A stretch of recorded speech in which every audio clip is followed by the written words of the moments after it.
Greetings and welcome to the latest episode of Legal Bites, the official podcast of Cummings and Cummings Law, where we focus on helping businesses and their owners redomesticate out of volatile legal and tax environments like New York, like California, and others to more predictable pro entrepreneurship, pro growth jurisdictions.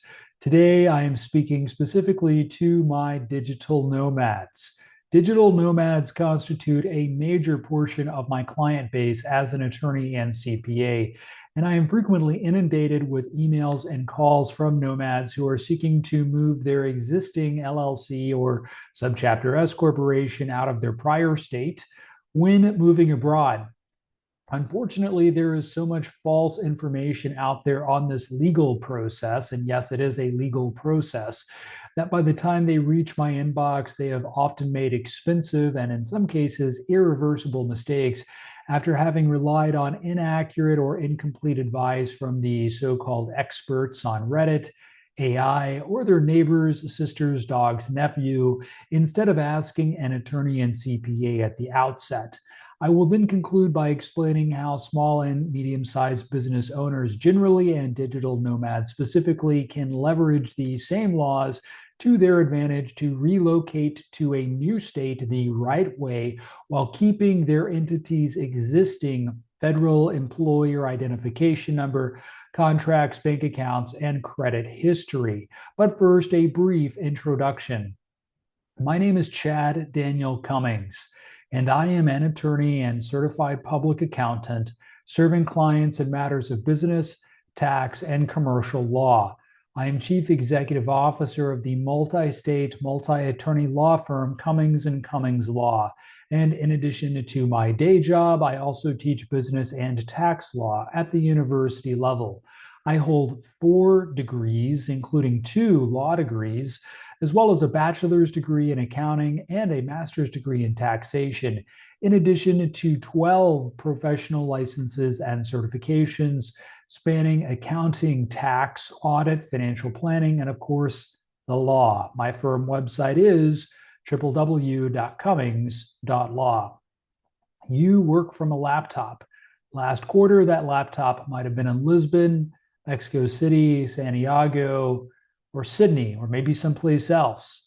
Your clients pay you in dollars, your invoices go through Stripe, and nothing about how you earn your living requires you to be in any particular location. Unfortunately, the Federal Internal Revenue Service and the various secretaries of state beg to differ. The LLC or corporation you formed for your business has a state of domicile, just like a human being has a state of residency.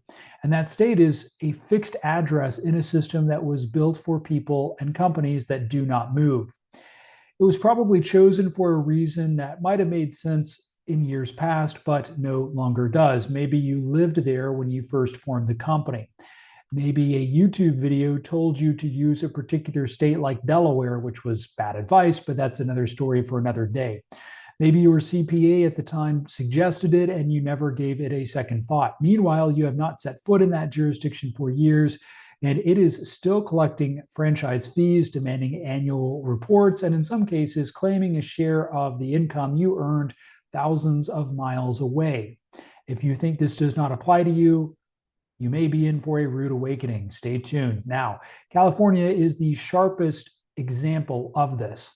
California imposes a mandatory $800 minimum franchise tax every year on an LLC that earns nothing. And its franchise tax board in Sacramento has a long record of pursuing former California residents who believed leaving the state was as simple as buying a plane ticket. I hate to break your bubble, burst your bubble. Maybe that's the phrase, but that's simply not the case. New York and other states apply similar laws with similar levels of aggression. These states did not design their rules around a person whose office is a backpack, and they have no interest in accommodating your needs. Here's what makes the digital nomad case different from an ordinary relocation. Most business owners redomesticate their companies because they moved to a new state. That's perfectly fine. We handle a lot of those. But as a digital nomad, you may never establish a physical presence in any state. That does not leave you without options. It simply means the question shifts from where you live to where your company is domiciled and where you maintain residency. And those are answerable questions with real world consequences. For example, Florida and Texas, to name two states, impose no personal income tax, and most small and medium sized businesses in those states pay no business income tax either. For a single member LLC or a subchapter S corporation, business income flows through to your personal return. So your domicile, in some cases, actually many cases, decides the outcome. Neither of these states, Florida or Texas, care that you spent 9 months abroad. Neither imposes a minimum franchise tax on an LLC the way California does. And both maintain infrastructure built for remote formation and remote compliance, both offering strong asset protection statutes, which matters more than people expect when your entire business is contracts with strangers on other continents. Here are 2 points very quickly that people often miss. First, redomestication moves the company the way that hiring a moving van moves an individual. Redomestication is how we keep the existing federal employer identification number intact, which means that your existing Stripe account, your business banking accounts, your merchant processing relationships, and every contract you signed remains intact. Dissolving your company and starting over is like dropping a nuclear bomb on your business. You have to start from scratch. All your contracts have to be assigned or novated and renegotiated. You got to close your bank accounts. You got to get a new federal employer identification number. You should not even think about dissolving your business unless you are truly going out of business for good. And even then, only after consultation with a professional. Second, you do not need to be physically present in the destination state. I get this question all the time. Well, I don't have an address in Florida. Not a problem. We can work around that very easily. Or I don't have a house in Texas. Again, not a problem. Easy solutions here. Now, every state does require a registered agent with a street address, and a commercial service satisfies that requirement. Owners, officers, and members, however, are not required to live there. So that is a major misunderstanding. Now, what the move does not do by itself is settle your personal tax position. That turns on residency, domicile, where you actually spend time, and where you generate your income. And in many cases, that question is not answered based upon where you are sitting, but upon where your clients are sitting. Those questions belong to tax counsel and a CPA, and they're worth answering deliberately rather than, we'll figure it out later. Your work stopped being tied to a physical location when you became a digital nomad, but you may have left your company behind in a state that no longer makes sense.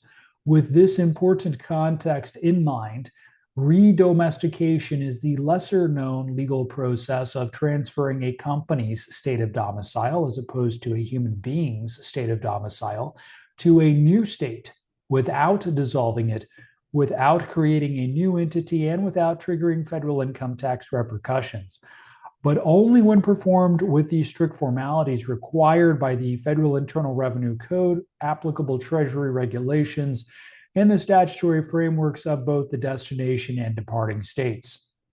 When performed by a competent professional, the company retains its existing federal employer identification number, contracts, credit history, and bank accounts. That is to say, there is zero operational or financial disruption, but only if you get it right the first time.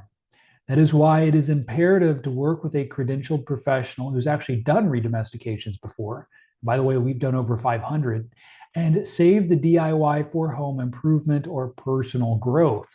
I have successfully completed redomestications from all 50 states and for limited liability companies, partnerships, subchapter S corporations, and subchapter C corporations.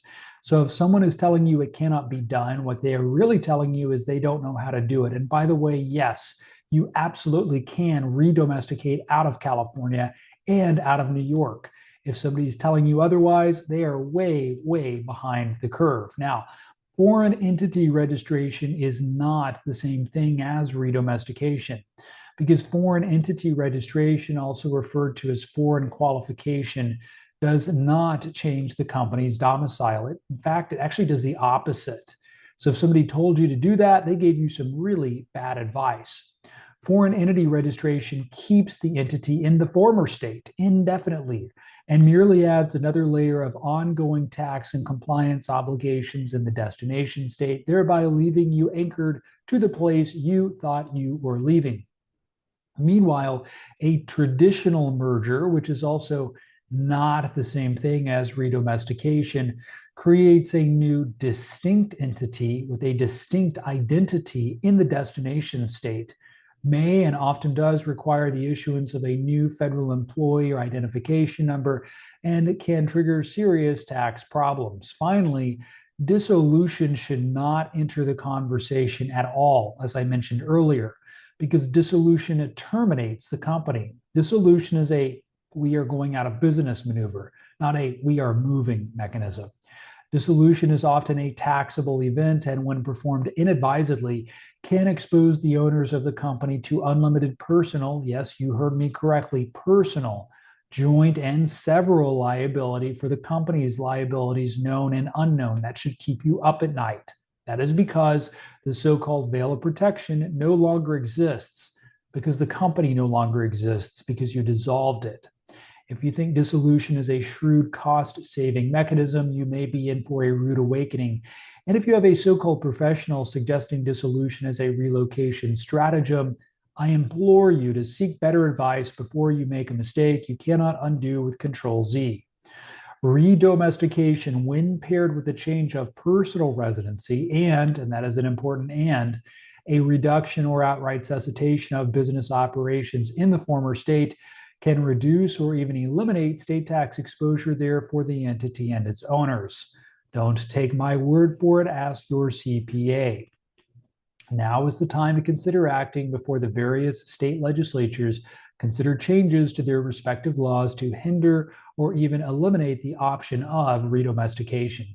If you have questions regarding potentially redomesticating your existing LLC or corporation, please use the link in the description or in the bio for more information on this nuanced process and to schedule time for you and I to speak one-on-one about your specific scenario. Again, my name is Chad Daniel Cummings of the firm Cummings & Cummings Law, and I hope that you found this information illuminating. As always, the information in this presentation, like all of my presentations, is necessarily general in nature and is not legal or tax advice, nor should it be construed as such, because that advice definitionally must be specific to a particular set of facts and circumstances.